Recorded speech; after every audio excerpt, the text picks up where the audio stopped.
Hi friends, welcome back to our channel village gossip kitchen. நம்மளோட 30 days live weight loss சேலஞ்சில் இன்றைக்கி day வந்து 11 ஆகிடுச்சு. டே 11 அன்னைக்கு ஃபஸ்ட்டு என்னோடய வெயிட் என்ன இருக்குதுன்னு பார்க்கலாம். வெயிட் வந்து 78.100. வெயிட் குறையவே மாட்டேங்குது. பார்க்கலாம் நாளைக்கு எப்படி குறையுது அப்படிங்கிறத. ஓவர் ஸ்ட்ரெஸ்ஸு, தூக்கம் இல்லை. அம்மா வீட்டுக்கு வந்துட்டு மறுபடியும் அவங்களுக்கு ரொம்ப உடம்பு முடியல. நைட்டு ஃபுல்லாக தூங்கவே இல்லை. ஒரு செகண்ட் கூட தூங்கவே இல்லை. தூங்காமல் வெயிட் செக் பண்ணுறப்போ இந்த மாதிரியெல்லாம் இருக்கும். நமக்கு நல்ல வெயிட் லாஸ் ஆகணும்னா கண்டிப்பாக நல்லா தூக்கவும் தேவை. பார்க்கலாம் நாளைக்கெல்லாம் எப்படி குறையுது அப்படின்ட்டு. காலையில் எழுப்பி வெறும் வயிற்றில் தண்ணி குடிச்சிருந்தேன். அம்மா வீட்டில் வந்து நெல்லிக்காய் ஜூஸ் எதுவும் போட முடியலை. வாங்கிட்டு வந்து இனி போடணும். அப்புறம் வந்து என்னோடய டீயை குடிச்சிருந்தேன். அதுக்கப்புறம் இன்றைக்கி ஒரு வெயிட் லாஸ் ட்ரிங்க் உங்களுக்கு ஷேர் பண்ணுறேன். இது வந்து டெய்லி நீங்கள் சாப்பிட்றதுக்கு காலை உணவு சாப்பிடுவீங்களே, அதுக்கு ஒரு அரை மணி நேரத்துக்கு முன்னாடி இந்த வெயிட் லாஸ் ட்ரிங்காக குடிங்க. ஒரு 2 கப் அளவு தண்ணி வச்சுக்கோங்க. 2 கிளாஸ் தண்ணி வச்சுட்டு அதில் வந்து 1 ஸ்பூன் ஜீரகம், 1 ஸ்பூன் வெந்தயம் போட்டுட்டு இந்த தண்ணியை வந்து நல்லா கொதிக்க விட்டுக்கோங்க.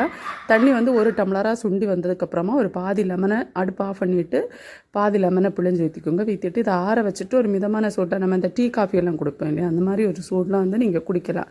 இது குடிச்சிட்டு ஒரு அரை மணி நேரத்துக்கு அப்புறமா வந்து நீங்கள் உங்களோட காலை உணவை எடுத்துக்கலாம். இது வந்து உங்களோட பெல்லி ரெடியூஸுக்கும், ஃபேட் லாஸ் பண்ணுறதுக்கும், வெயிட் லாஸ் பண்ணுறதுக்கும் எல்லாத்துக்குமே ரொம்ப ரொம்ப யூஸ்ஃபுல்லாக இருக்கும்.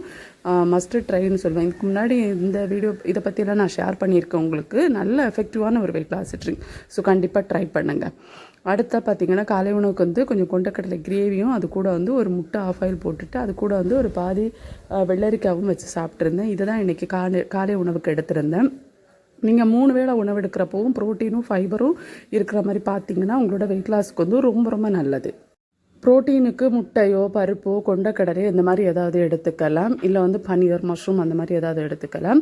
நான் வந்து முட்டையும் கொஞ்சம் சுண்டல், அந்த கொண்டக்கடலை இருக்கு இல்லையா, அந்த கிரேவி வச்சு சாப்பிட்ருந்தேன். அதுலேருந்து ப்ரோட்டீன் கிடைக்கும். ஃபைபருக்கு வந்து நீங்கள் வெஜிடபிள்ஸ் எடுக்கலாம். இப்போது வெஜிடபிள் இல்லைன்னா நம்ம ஆப்பிள் பாதி எடுத்துக்கலாம். இப்போ வந்து நான் குக்கும்பர் எடுக்கிறப்போ அதுக்கான ஃபைபர் நமக்கு தேவைக்கு கிடைக்கும். அதுக்காக இன்னும் வெஜிடபிள் வந்து நிறைய சாப்பிடலாம். வெஜிடபிள் இவ்வளோ தான் அப்படின்லாம் கிடையாது. உங்களுக்கு முடிஞ்ச அளவுக்கு நீங்கள் வெஜிடபிள் நிறையவே எடுத்துக்கலாம். ஸோ அது வந்து உங்களோட வெயிட் லாஸ்க்கு ரொம்ப நல்லது. அது மட்டும் கிடையாது, நமக்கு வந்து ஃபைபர் ரொம்ப ரொம்ப முக்கியம். ப்ரோட்டீனும் ரொம்ப முக்கியம். நம்மளோட ஸ்கின்னு, ஹேர், அதுக்கப்புறம் நம்மளோட நகம் இருக்கு இல்லையா, அதுக்கு வரைக்கும் நமக்கு ப்ரோட்டீன் தேவை. அப்படி இருக்கிறப்போ நீங்கள் அது 3 வேளையும் நீங்கள் எடுக்கலை அப்படிங்கிறப்போ ப்ரோட்டீன் குறைபாடு கண்டிப்பாக வரும். உங்களோட எடைக்கு கிட்டத்தட்ட அதுக்கு நிகரான ப்ரோட்டீன் வந்து டெய்லி எடுத்துக்கணும். ஃபைபரும் கிட்டத்தட்ட அதுக்கு நிகராக எடுக்க வேண்டியது இருக்கும். ஸோ அதனால் நிறைய ப்ரோட்டீனும் ஃபைபரும் இருக்கிற மாதிரி பார்த்துக்கோங்க. இப்போ ஒன்றும் இல்லை, எனக்கு வந்து காயெல்லாம் வேக வச்சுலாம் சாப்பிட பிடிக்கலன்னா பச்சையாக சாப்பிட முடிய காய்கறிகள் இருக்கும் இல்லையா. இப்போ இந்த வெள்ளரிக்காய், கேரட்டு, அப்புறம் வந்து நம்ம முட்டைக்கோசு, இதெல்லாம் பச்சையாகவே நம்ம சாப்பிடலாம். அந்த மாதிரி காய்கறிகளை அது நம்ம எடுத்துக்கணும் குறைஞ்சபட்சம். இல்லை இது எனக்கு பிடிக்கல அப்படின்னா, கீரை பிடிக்குதுன்னா கீரை வந்து சூப்பு மாதிரி போட்டோ இல்லை கடன்ஸோ அந்த மாதிரி எப்படி வேணால் எடுத்துக்கலாம். ஆனால் 3 வேளையும் காய்கறி எடுக்கிற மாதிரி பார்த்துக்கோங்க. அப்புறம் வந்து லஞ்சுக்கு ஒரு தோசையும், காலையில் வச்ச கொண்டக்கடலை கிரேவி தோசைக்கு தான் வச்சுருந்தேன். அந்த கொண்டக்கடலை கிரேவி கொஞ்சம், அப்புறம் மீன் ஒரு பீஸ் எடுத்துருந்தேன். அப்புறம் நிறைய அவியல் வச்சு சாப்பிட்ருந்தேன். இதுக்கப்புறமும் கொஞ்சம் அவியல் எடுத்து சாப்பிட்ருந்தேன். ஏன்னா தோசை ஒன்று தானே எடுத்துருக்கோம். அப்படிங்கிறப்போ நம்ம வந்து காய் நிறைய எடுக்கணும். அப்போ தான் நமக்கு பசி குறையும். ப்ரோட்டீனுக்காக மதியம் வந்து இதை எடுக்கலை, நம்ம அந்த முட்டை எடுக்கலை, அதுக்கு பதிலாக கொண்டக்கடலை எடுத்திருக்கேன். அப்புறம் மீன் இருக்குது. ஸோ அதில் வந்து நமக்கு தேவையான ஃபேட்டும் ப்ரோட்டீனும் நமக்கு கிடைக்கும். அப்புறம் வந்து காய் நிறைய வச்சு சாப்பிடலாம். இப்போ நம்ம ஊரை பொறுத்த வரைக்கும் இந்த அவியல் அப்படிங்கிறப்போ எல்லா வெஜிடபிள்ஸும் நாங்கள் சேர்ப்போம். இந்த கசப்பாக இருக்க காய் மட்டும் நான் சேர்த்துக்க மாட்டேன். அது கூட சேர்க்குறவங்க இருக்காங்களாம். சிலர் சொல்லுவாங்க நான் கசப்பாக இருக்கிற காய் கூட போடுவேன்ட்டு. கோவக்காய் இதில் போடுவோம். அப்புறம் கொத்தவரங்காயெல்லாம் ரிச் ஃபைபர் ரொம்ப அதிகம் அதில்.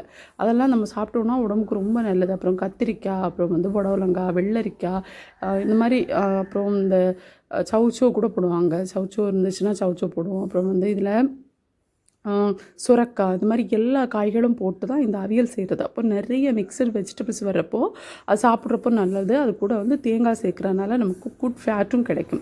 ஸோ இப்படி தான் என்னோடய மதிய உணவு இருக்கும். முடிஞ்ச அளவு காய் நிறைய எடுத்துக்க பார்ப்பேன். சில சமய சூழ்நிலைகள்னால நம்மளால் சமைக்க முடியாது. அப்போ கிடைக்கிறத சாப்பிடுவோம். அப்போ வந்து நம்ம அதுக்கேற்ற மாதிரி டயட்டை பிளான் பண்ணி சாப்பிடணும்.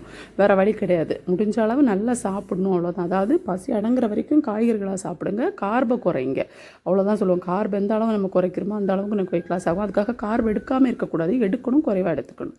ஈவினிங் ஒரு டம்ளர் டீ எடுத்திருந்தேன். நேற்று வந்து டின்னர் பற்றி நான் சொல்லியிருந்தேன் இல்லையா. இன்றைக்கி டின்னரில் பார்த்தீங்கன்னா சிக்கன் வந்து கிரில் பண்ண சிக்கன் இருக்கு இல்லையா, நம்ம கிரில் பண்ணலை, நான் தோசை தவாயில் போட்டு 2 பக்கமும் வேக வச்சு அந்த மாதிரி எடுத்திருக்கேன். ரெசிபி வீடியோ நான் ஆல்ரெடி ஷேர் பண்ணியிருக்கேன். உங்களுக்கு வேணும்னா சொல்லுங்கள், தனியாக இதோட ரெசிபி ஷேர் பண்ணுறேன். அப்புறம் வேக வச்ச முட்டை ஒன்று எடுத்திருக்கேன். இது கூடயும் கண்டிப்பாக காய் எடுத்துக்கணும். ஆனால் நான் இன்றைக்கி எடுக்கல, ஏன்னா வெள்ளரிக்காய் தீர்ந்து போச்சு. அம்மா வீட்டுக்கு வந்திருக்கேன் இல்லையா, காயெல்லாம் கொஞ்சம் பத்தாக்குறை இருக்குது, நீ எல்லாம் வாங்கி போடணும். இவங்க கடை பக்கத்தில் கிடையாது, கொஞ்சம் தூரம், எல்லாம் வாங்கி போட்டு நம்ம ரெடி பண்ணிக்கலாம். ஸோ முடிஞ்ச அளவு டின்னருக்குமே வந்து ஒரு காய், ஒரு வெள்ளரிக்காவோ கேரட்டோ ஏதோ ஒரு காய் இருக்கிற மாதிரி பார்த்துக்கோங்க. அதுலேருந்து நமக்கு ஃபைபர் கிடைக்கும். அதுக்காக வெள்ளரிக்காய் கேரட் தான் சாப்பிடணும்னு கிடையாது, கத்திரிக்காய் சாப்பிட்லாம், சுரக்காய் சாப்பிட்லாம். அதெல்லாம் பொரியல் வச்சு அந்த பொரியல் வந்து டின்னருக்கு நீங்கள் எடுத்துக்கலாம் இது கூட. ஸோ ஆனால் ப்ரோட்டீன் வந்து கொஞ்சம் அதிகமாக இருக்கிற மாதிரி பார்த்துக்கோங்க. நான் வந்து தோசை, இட்லி, உப்புமா அந்த மாதிரி ஐட்டம்ஸ் எதுவுமே டின்னருக்கு எடுக்க மாட்டேன். அப்படி எடுத்தோன்னா நமக்கு வெயிட் லாஸ் சுத்தமாக ஆகாது. அதுவும் எனக்கு வந்து ஹார்மோன் இம்பேலன்ஸ் இருக்கனால சுத்தமாக வெயிட் லாஸ் ஆகாது. நான் கார்ப் அதிகமாக எடுத்தேன்னா வெயிட் லாஸ் அப்படியே ஸ்டக் ஆகிடும்.